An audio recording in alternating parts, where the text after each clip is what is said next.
호주 시드니의 작은 시골 마을 킴스그로브. 평화롭기만 했던 이 마을에 중국인들이 몰려들기 시작하면서 기존 주민들은 노예처럼 착취당하기 시작하는데요. 그런데 다리를 다쳤는지 발걸음을 옮기는 것조차 버거워 보이는 한국인 할아버지가 나타나더니 이내 모든 주민들을 경악하게 만드는데요. 그렇다면 이들에게는 대체 무슨 일이 있었던 것인지 자세한 내용 살펴보도록 하겠습니다. 저는 시드니의 교회 마을인 킹스그로브에서 살고 있는 엘라라고 합니다.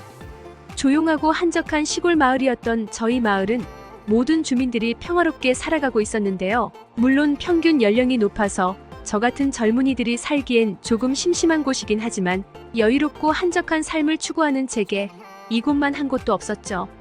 저는 이곳의 유일한 번화가에서 카페를 운영하고 있는데 정말로 일하기 싫을 때는 그냥 집에서 쉴 수 있는 이런 여유가 정말 마음에 들었습니다. 그러나 얼마 전부터 중국인들이 떼거지로 들어오기 시작하면서 이런 행복은 산산조각 나버렸는데요. 그이들은 처음에는 저희 마을에서 얌전히 지내며 동네 분위기를 살피더니 이내 저희 마을에 대해 완전히 파악한 후에는 본색을 드러냈거든요.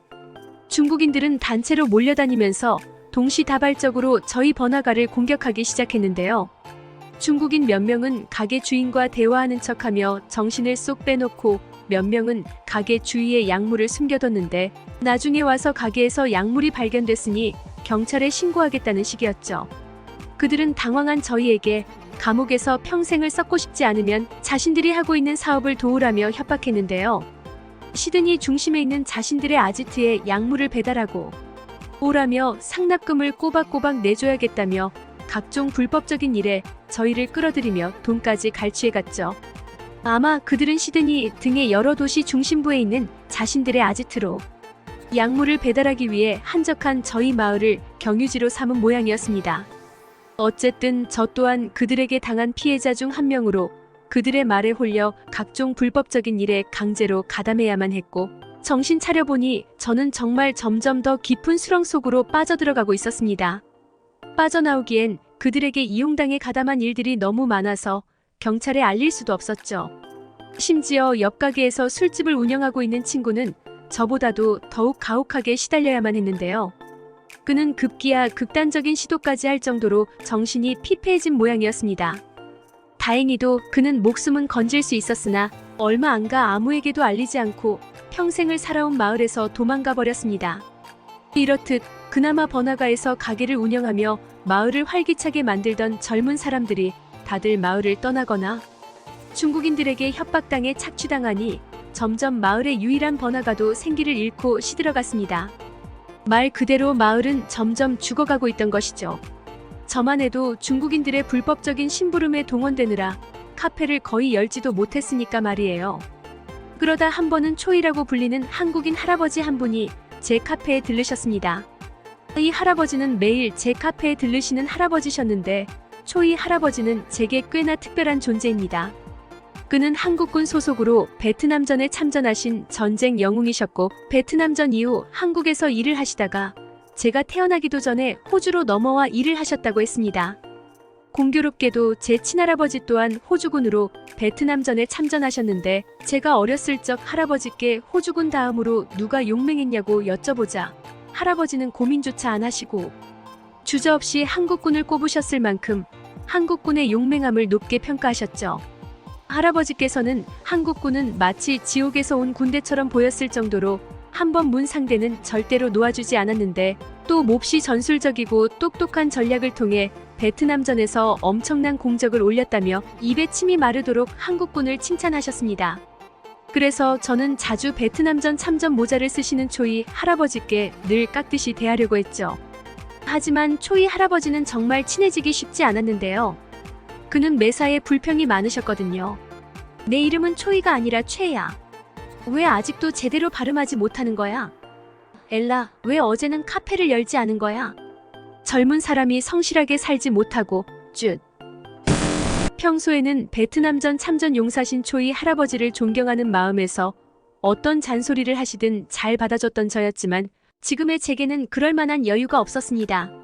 그리고 요즘 들어 제가 카페를 쉬는 날이 많아지고 표정도 어둡자 초이 할아버지는 뭔가를 눈치채신 모양이셨죠. 그러나 할아버지가 제게 해줄 수 있는 건 아무것도 없었고 저는 그냥 모든 게 짜증스럽고 절망스러워서 할아버지께 처음이자 마지막으로 짜증을 냈습니다. 없어요. 신경 쓰지 마세요. 그러자 할아버지는 평소와는 다른 침착한 눈빛을 보이시더니 이내 입을 여셨죠. 요즘 들어 동네에서 활개를 치고 다니는 중국 놈들 때문이니 그놈들 뭔가 이상해 보이긴 하더라고.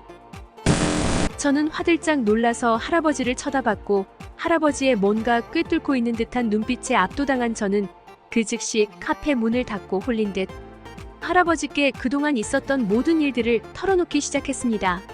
그동안 마음고생이 심했던 저는 할아버지께 털어놔봤자 별 소용이 없음을 잘 알고 있음에도 오열을 하며 그동안 마음속 깊은 곳에 파묻어뒀던 말들을 쏟아냈습니다. 평소에 그렇게나 짜증스러우셨던 초이 할아버지였지만 그 순간만큼은 굉장히 침착한 태도를 유지하셨고 이내 그동안 고생 많았다는 말과 함께 자신이 전부 처리해주겠다는 믿지 못할 이야기를 하시더군요. 그리고 할아버지께서는 다음날 중국인들이 깨어나기 전 새벽에 피해를 받은 모든 마을 사람들을 이 카페로 불러 모으라는 임무를 주시고 나가셨습니다. 저는 할아버지께 근거 없는 신뢰의 감정이 들었고 그렇게 약속된 시간에 사람들을 모두 모았습니다. 그리고 초이 할아버지를 본 마을 사람들은 화를 내기 시작했죠. 엘라, 너 미쳤어? 저 노인네를 어떻게 믿고 우리 이야기를 해준 거야? 저 할아버지가 입이라도 뻥끗하는 순간 우리 모두가 쇠고랑을 차야 한다고. 저 할아버지는 뭐야?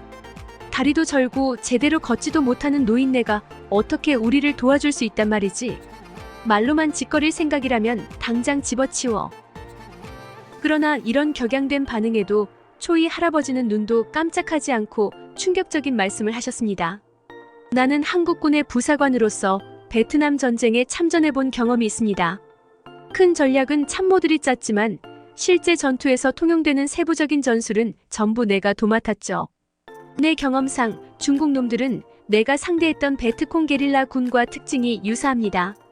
분명 우리는 전쟁에서는 패배했지만 내가 소속된 부대는 모든 전투에서 승리를 거두었고 이번에도 어김없이 승리를 거둘 겁니다. 할아버지의 단호한 말씀에 술렁이던 사람들은 일순간 조용해졌고 그렇게 초이 할아버지의 기가 막힌 전술이 시작됐습니다. 베트콩 게릴라 군들은 민간인들을 미끼로 우리를 기습하곤 했습니다. 즉 주변에 가장 가까이 있으면서 또 믿음직해 보이는 존재를 미끼로 호시탐탐 우리를 노린 거죠. 내가 봤을 때 중국 놈들도 마찬가지입니다. 따라서 우리는 이 지역 경찰들을 믿을 수 없습니다. 그들은 매수됐을 가능성이 크거든요. 실제로 뭔가 이상하긴 했습니다.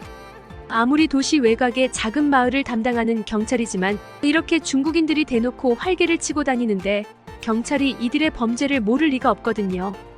이어서 초이 할아버지는 시드니 곳곳에 베트남전 향후회가 있고 자신은 그곳에서 많은 경찰들과 친분을 쌓았다고 말씀하셨는데요. 공교롭게도 저희가 약물 배달을 가는 아지트 근처에도 자신의 동료 아들이 경찰로 근무하고 있고 그들이 저희를 도와줄 거라고 했습니다. 그리고 저희에게 동전과 똑같이 생긴 뭔가를 줬는데 이건 소형 녹음기와 GPS 위치 추적기라며 약물을 배달할 때 좋은 증거가 될 수 있을 거라고 말씀하셨죠. 그렇게 저희 중에서도 꽤나 많은 사람들이 불법 행위에 동원된 날 작전은 시작됐습니다. 실제로 시드니 중심부의 경찰들이 총동원돼서 저희가 약물을 배달하는 장소와 저희 마을의 중국인 조직원들의 아지트를 급습했고 그곳에서 수십 명의 중국인 조직원들을 검거하는 데 성공했는데요.